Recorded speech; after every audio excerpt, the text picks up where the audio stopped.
Asantemera otumfo se to abebio nyamekese akwa ya doye edi ama ogwaman hene ya ne nyina mu nsem ne ya ba beda ne trade amamo na ye kase ya ba betsoja se ye Ramamud Bawumia nyankopon ya domo a wo kina da wo file nomination forms na eno ho na entiye ya edi ekire so ene se ye Ramahama nso kire se ne de no so no ene wakofa wie woko na watimi ede akwakoma isi no na bibia nso etimi akoye ede ama wonom ewo afia batoyi mu Dr. Mahmoud Bawumia ede eye bohyebi atuja ede ama senior high schools ene wonom atwentwe ho ensem ho ene nyina mu nsem no wo bete ene anwumre ye Ramahama so akwakotwa ho memo ama ene Lodina Foundation Maternity ene Children's Ward kama wahwe ama bibia ekoso yampanyifo ahodo ekodru ho no wanumo ensem no yede eba betuja ebusia galamse hu sensem ya no yese enyo baakofo ene wose woka bi ema mpanyifo etiente no sofo pon bi edna no atomo bi panyi ben ena okase ye rofo so kwache enso chirese sobo no efa galamse ho dodo na no yemfa ensoa MPP eko no emane mpanyifo binom yei ene ensem bi edika na editie ena ene enwumre mosonfo ohene yire maame ekua yeboa esiama bronya matrase a medema no begu ho ase wede amamo wada roma eya na waka ye ho ewo Facebook no so eye Sompa TV Ghana ana Sompa 93.1 YouTube no eye Sompa TV www.somponline.com na ensem ni nyina da kokenkan bi na etie bi efa efri ho ansa na boatati abetwe so ne namba baso ansa ewiase dia so na beti hu dwom no so ne ho onente no yemfa seda ema miso free drink ene 5G meza no no dia kama ya pomoden ayemuma ama hoden so ebuso anu tene wonya bia ebetimi aboa sanso so ena 21st clinic wose oto ase ye twetwen wo wosira mu etutu wo wanentu ya wo ya ekosi wonenti obi wo ho na kyese ye tititi wo sole kora enyeye unanti enyeye ugina ho enyeye na wo kwada kora na akwa mu dia bobo abusia siatika yade no wose eno aduro no eye 21st clinic na ewo iroton wo de ahyehye so awie wawie mu ewo South Africa ye ka center no eye abomoden na efre ema 0244 915116 na ebuki appointment na bibia so enkoye enfamamo ewusia fenje brani adagena ensem na sane esitie no yentime emfa emamo Sompa FM yes ensem na se ede efri asantemero tumfo se to ababi onyamkese otekra kruwe ne brawe nwoma so na ono nso nani akyerem ewo ogwamem Cape Coast ni nyina ene se eye osaberi makwesi ataye otoso mienu ogwama hene wo betina konwa so efa ne nananom mpaboa ehyeye efa afna esan yese ensuo mo awiemo obehwe se obepre yedie asomdue ni mpuntuo ede ama ogwaman no enfinsha pole aduonu num 25 years ena wadi ewo adwane so yese aboa sansa fade a wode kyerente no anam so ama wa shefa chenchenche pa ede afasa ededie wese ho na mpanyimfo ahodo atwotworo wo na nanom ahemfo mpanyimfo ye wo mayimu ene amanonimpo eboanan ede wani monyam ekota adwumedie nachi na no ena santemera wono so anyine ho afiri mu nte no wo kyerese nipa nua ne enipa eno nti wono ankasa tutu na namomo enani akyeremo ewo ogwamemo bro okodru ho na adwumedie ne pomponso no ekoso no otekra rete brawe maso edansem dodo na edi enede kyereye na ne nsem no owesaye ede ma wono akasa ne shem gafo anasa ne kasamafo na nsem wo kan ne de na edoso efotuo wom enkwanhyesem wom sanso na abasobode enso nsem wom na wose wansre ne hwekula no oposa ne nsem eno ntine wapeja 500,000 Ghana cedis kanisika 5 billion ena wode ama osaberi makwesi ata the second say ne educational foundation bia wono so wabono won fanhwe no wontime enfam wasebe ya homa ho nsem no ebetimi asipi na esita yentie otufo se etu ababi onyamkese ne nsem ne bi emra sesie sesebe baye no na so ate so my ne mfia do nu me obesesebe otufo to kese ebo wo mu a sebe yemuti ya na ye ni boafo de hwe wo mu no education farm sebe baye wo da tu na ni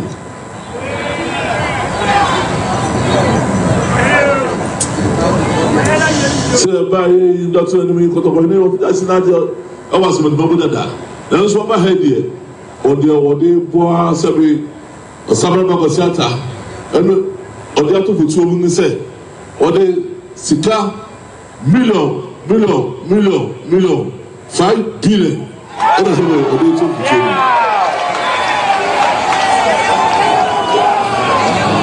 you.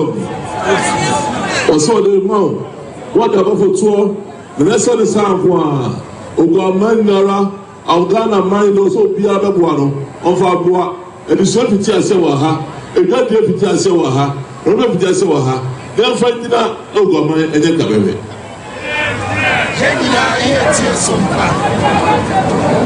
O Sabarma, Senator Niso so do one. I hope Brassier, Upu, this was Tiano. To be dear and not as a friend, no, or so say them amount. Some put our boy, a memoir, Lena, Nasabi, Ogamai, and then Kabe, Nasabi, Kola woman in also, and then was so 247. Or so, Nara, I first say, Dinarano, Sabi, Namia, Poma, Bibia, Ripayo, the was says that I may all to open. One pray wa, pending for Nara, one also, Ghana Mangoso, a Santa Mangoso, so 247.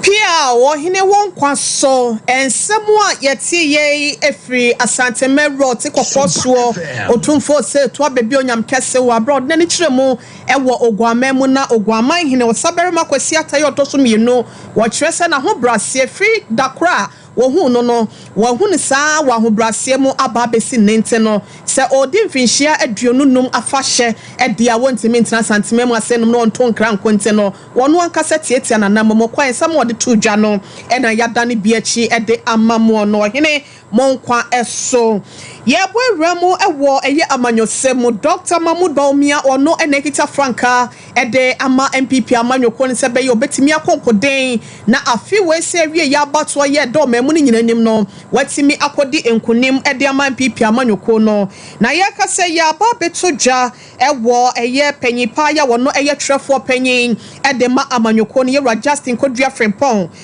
wono an press release awade aba bonten no emunsam no kyerese Nyankopon ya dom na se bonibia ankanye ne a ochina juadei Dr. Mahmoud Baumia ebetutu na namemu nani akiremu wo isi aso ye kese no ewo nkrabompo ne mantamu na watimi akofale ne nomination form no na wose esanse audition kwa nantiente no wono so enkwa anya de a obema no kwan ama na continue running mate won monya for Dr. Matthew Poku Prempe ebe boni chidom ama manyoko ni mpanyimfo ye titine ni ka ho trefo panyin no ka ho majority leader so nyine ho frimu any party no mpanyimfo kakra watchre so betimi aboni chidom sebe ya nomination ya wokwa akofile no bibia betimi akoye ede ama wonom na watchre se wokwaye ne se wi a ene wonom nyina bekiremu ewo national headquarters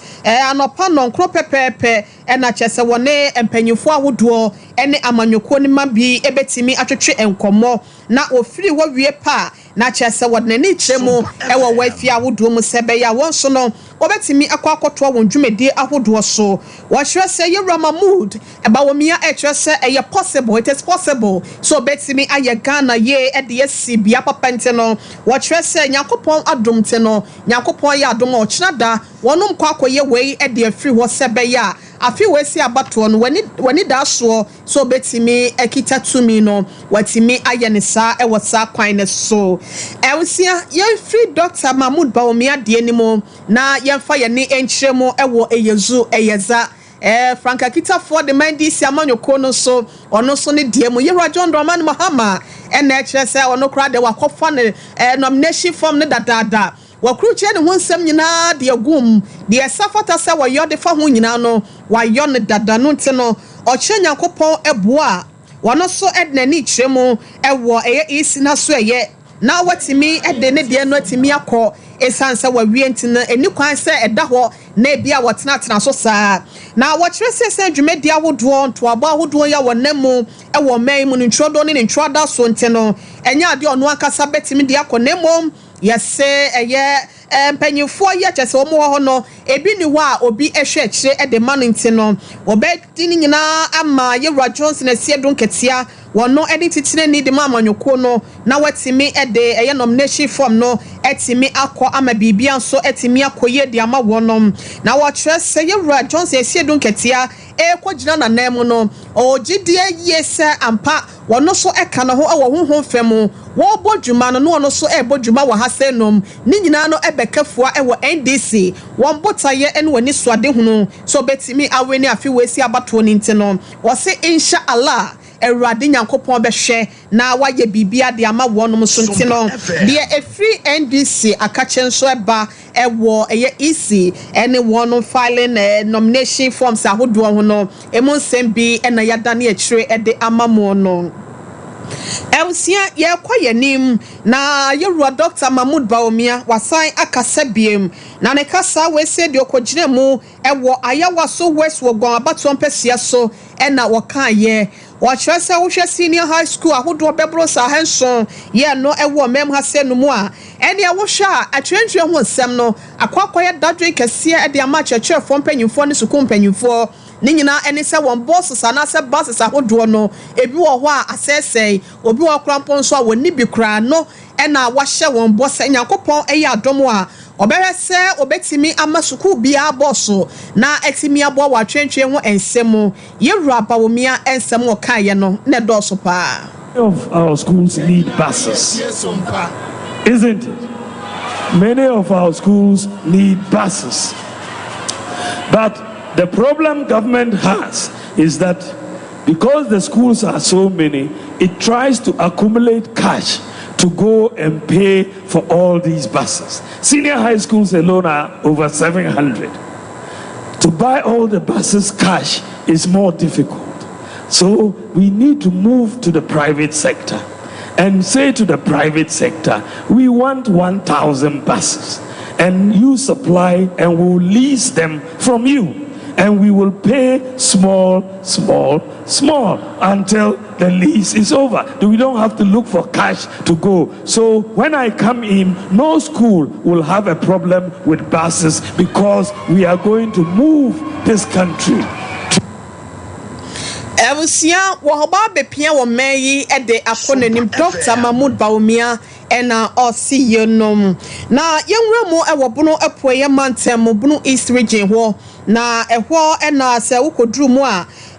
ma Melodina Mahama ne foundation bia wono wapano watimi aboa ede esi maternity ede children's ward ede ama hodoɔ ya wɔnom soso ɛwɔ ɛyɛ empotam wɔ ya wɔ kwa wɔ so sɛ bɛyɛ bibia no ɛbɛkɔyɛ di ama wɔnom na wɔn man so anasɛ nkwadan so no baabi ebia wɔn ho dodo wɔn ho mfa wɔn a yɛde wɔn kɔ ayasa bia wɔn ho betimi atɔ wɔn tem wɔ abra nneɛma ahodoɔ ne akade ahodoɔ a wɔhia ɛwɔ ɛyɛ ayasa bia no wɔbetimi enya bi ɛwɔ hɔ na Nkranza Health Center na eye mame Lodina Mahama ne foundation wonom etimi akwakosi sabia ye no ede ama wonom na ene na mpanyimfo ya dom ya wonom ekobie aya sabia kama na no na eye abefo de kra ya kyese wo hu a enika akono na ewose ye de abasobode ede ma wonom na eniema ahodo ne akade ahodo bi te incubators ahodo ene ewo akwada ne na no enso ye se wo ba no oba na ne home wo form anasa akwada ne ebe onimpom den e wo form ne home won keka ne hu ya wase ade ne kwa chef die bi mo no eya na ho nsam no akwatwe na so no wonom abo homoden ede bi ahyehyem afi ultrasound machines ahodo surgical beds ye koyo obi operation na ene empa ahodo ye de beto so ene nkonwa ahodo ye ombehia wasabia bia no wonom ede bi ahyem na bra na dwumedie no ekoso no ma Melodina Mahama wono ena ekogina mu ya nyukunu ebo ni chidom woden sam dodo na no ena editudwa. Brand new facility is bigger than the one we built for the Bole Government Hospital 2 years ago. This reflects our commitment to improving maternal and child health in Ghana. In Africa, maternal and child health remains a critical issue. It is wrong for a woman to die in the process of giving birth to life. Abusia ni ayate ne nkan eye mampanyi dada ye ne okita Frank amudi amachiri ya manyoko no ono ankasa ne ho kani Mamelodi na Mahama ne foundation ya watimi akwakosi ayasabia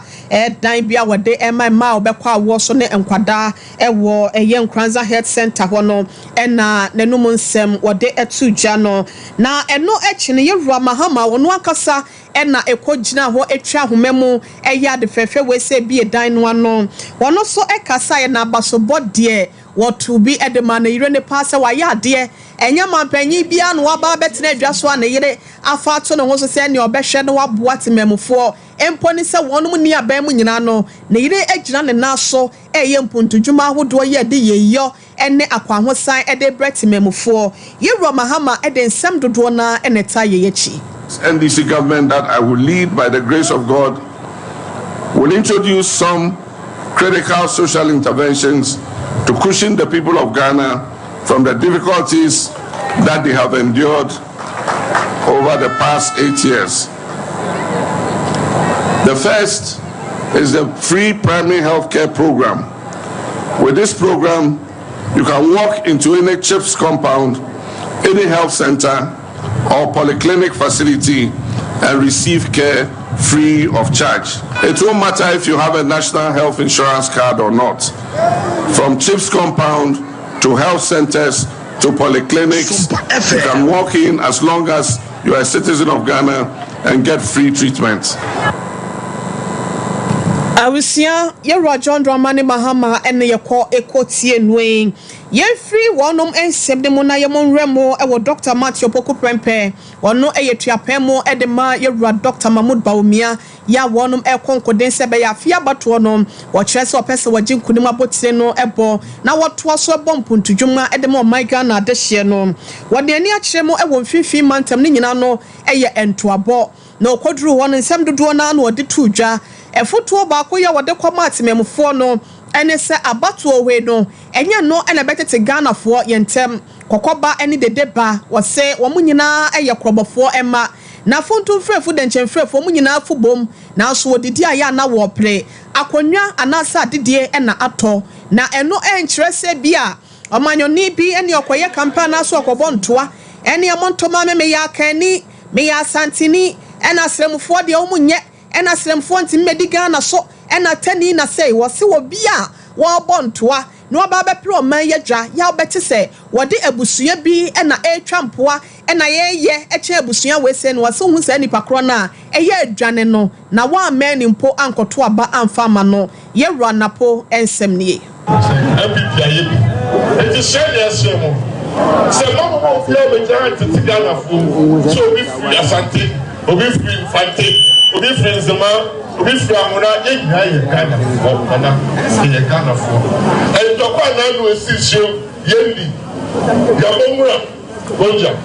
na yiri mamprusi asante ni asante e fia jonu 2001 in the year 2017 2020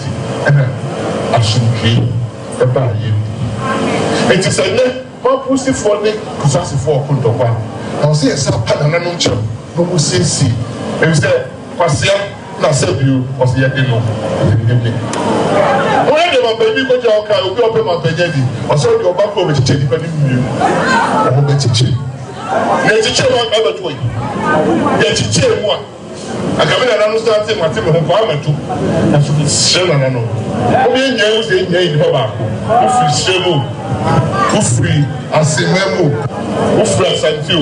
o free fantio o free zimao enya ya Ghana na ye pe abaya oba ode mpuntu oba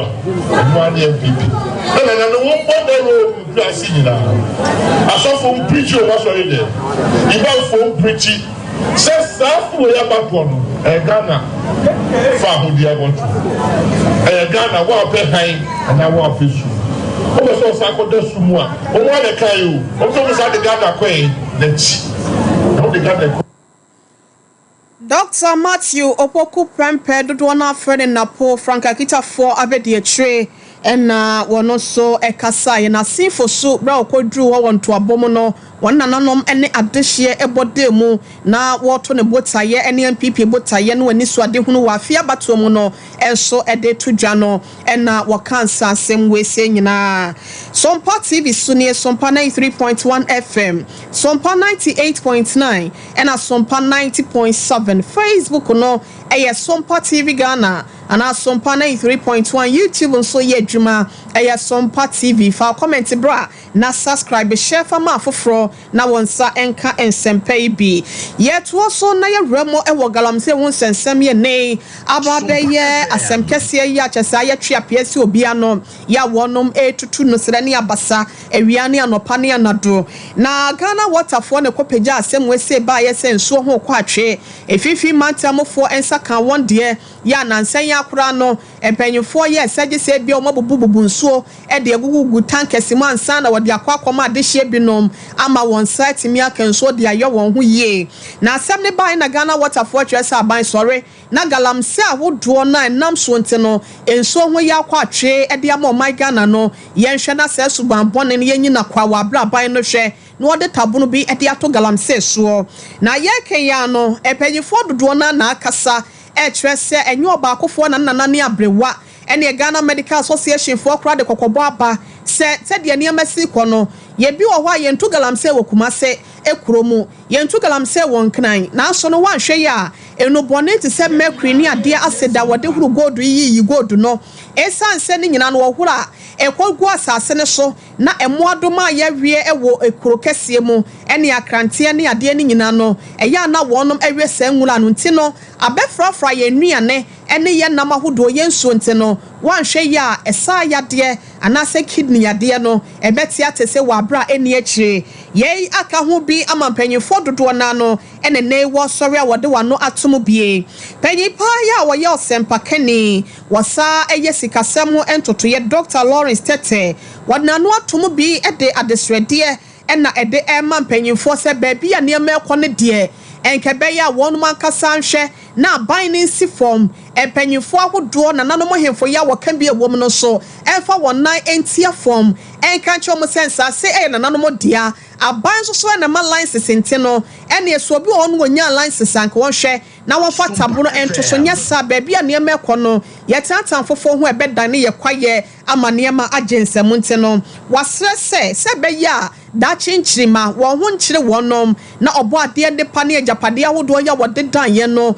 anase wode dom ye no ba beto na etimi ayeye ede ama wonom na from papa ye nsa betimi aka ahome ama ye nyina che ye nua ne die mu nyina bekotote wa bra wuduo bia no emfam na ye nsuo ho nsem no so no ebetimi agyina kwantempo so ne ntino na nanom panyimfo ne hemfo na ban mu panyimfo nye na wonpe anop mesibre ne nsem wese nyina wode tuja ewo nkrampompo mantemu wa bra National Emerging Leaders Economic Forum dwumedie nkasa ho na ekoso wo ho a ne nyina ne se wode hwe na Ghana mabunu no watimi aboa aso wan asene se be yansa no dwuma ene wadwemu niama ahodo ayo betimi de wonsa ye ama no etimi aboa wo mayin chichire ne nkoso no na wode ho dwumedie ekoso a Yewura Lawrence Tete wada ansem ye de treye condoned by any level of our society.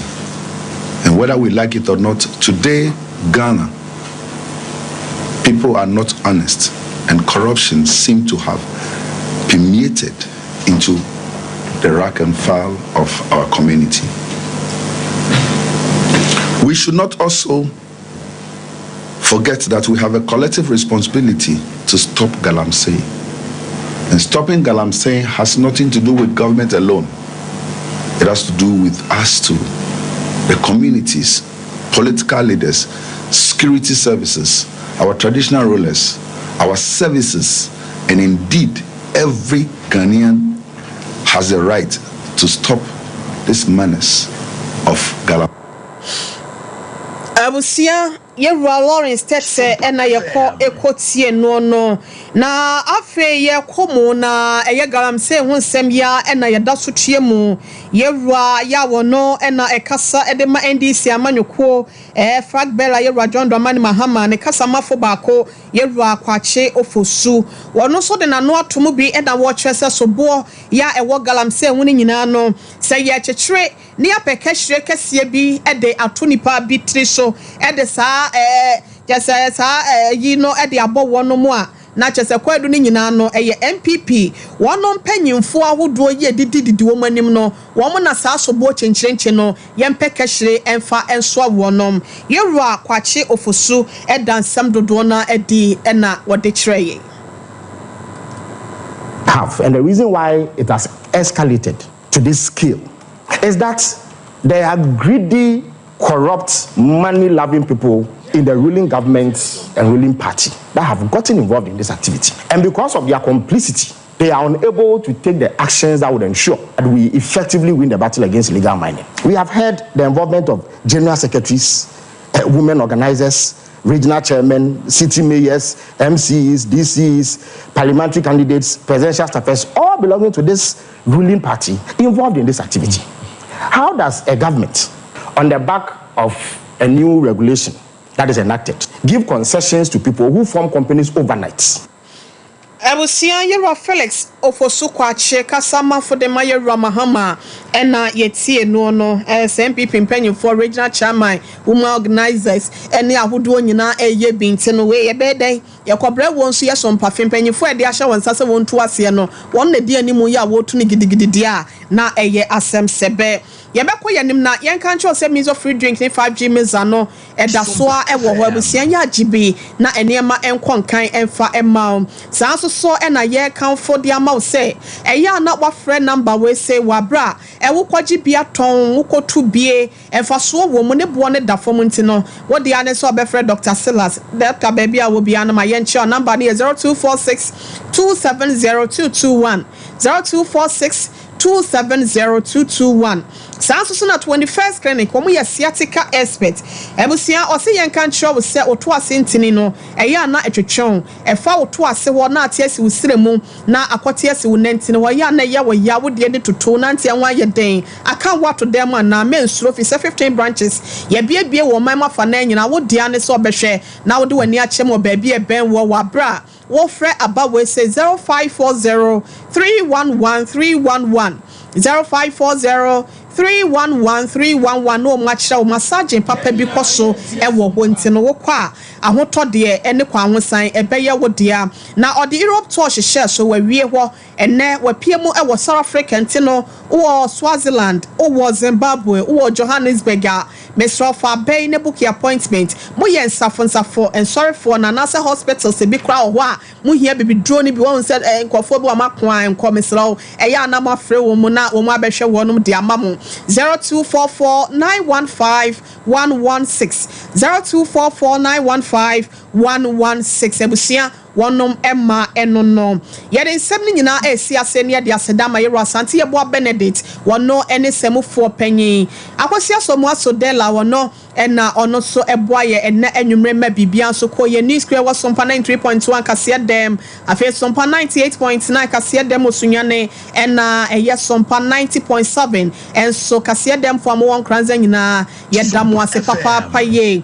bia me ba Ransford ma me fast da emano ekobeje sesempre mo bema ene Prince Mr. David enso share Sompa TV ho MC ho edemayen social media handles mo ba ho nyina so no ye dam ase Star Boy Forge Rani Pedro wa Medina Cruz Filippo Kwabre Kasemo Abbas Sakari ni mu amaka nyina agunde abe yadamu nyina amu ase Radin Sham Medin do hene re mame ekua yeboa esia mabronya me sori adwa so ama healing point dwumedie na busia abetoa so de ama munyabrani adaje na etie bi na ene de eba no edi se wogi adwa ebetimi abo ama mpomuden ho nsem no SCP esita yakram